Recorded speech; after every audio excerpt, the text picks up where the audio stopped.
নারীদের ভূমিকা শুধুমাত্র নারীদেরকেই বলতে হবে, এই জায়গা থেকে আমাদেরকে সরে আসতে হবে।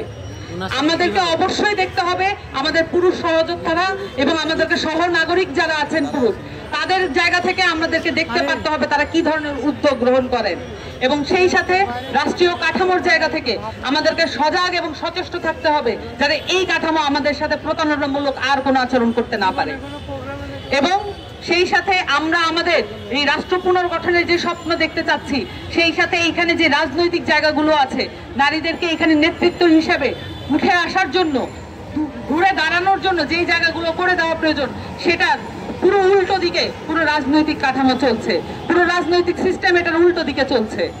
আমাদের নারী নেতৃত্ব তৈরি করার জন্য সংরক্ষিত আসন কোনো ধরনের ভূমিকা রাখবে না। তবে সংরক্ষিত আসনের যেই ভূমিকাগুলো আছে সেটাকে কিভাবে ইলেকটোরাল জায়গা থেকে আমরা ধারণ করতে পারি বা আমরা সেই জায়গায় যেতে পারি, সেখান থেকে আমাদেরকে চিন্তা করতে হবে। এবং সর্বোপরি আমাদের রাজনৈতিক, সামাজিক এবং রাষ্ট্রীয় জায়গা থেকে নারীদের নিরাপত্তা, নারীদের সুযোগ এবং নারীদের নেতৃত্ব তৈরি করার জন্য যেই পদক্ষেপ নেওয়া প্রয়োজন আশু গতিতে সেই পদক্ষেপ নেওয়ার জন্য উদ্যোগী হতে হবে।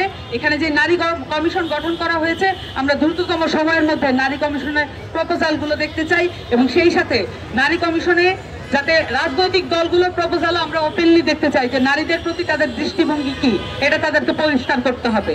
সকলকে ধন্যবাদ।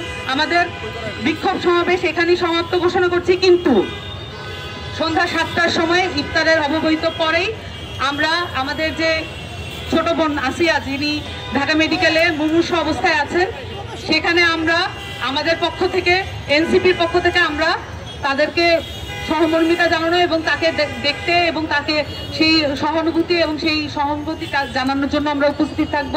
আমরা মিডিয়ার সকল কর্মীদেরকে এবং আপনারা আমাদের ভাই বোনদেরকে অনুরোধ করছি, আপনারা সন্ধ্যা 7টায় ডিএমসিতে উনি যেখানে আছেন সেখানে আমরা যাব, সেখানে আপনারা উপস্থিত থাকবেন। সকলকে ধন্যবাদ।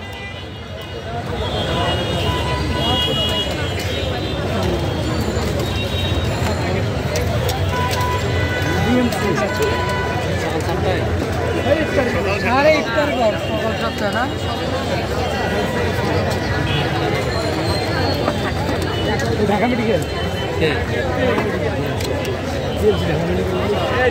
ঢাকা মেডিকেল হলো তো আমার ওখানে নেই।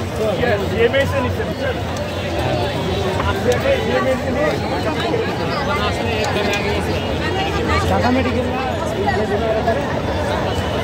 ঢাকা মেডিকেল আজিমপুর ওখানে আমি ওখান থেকে বাসা চলে যেতাম।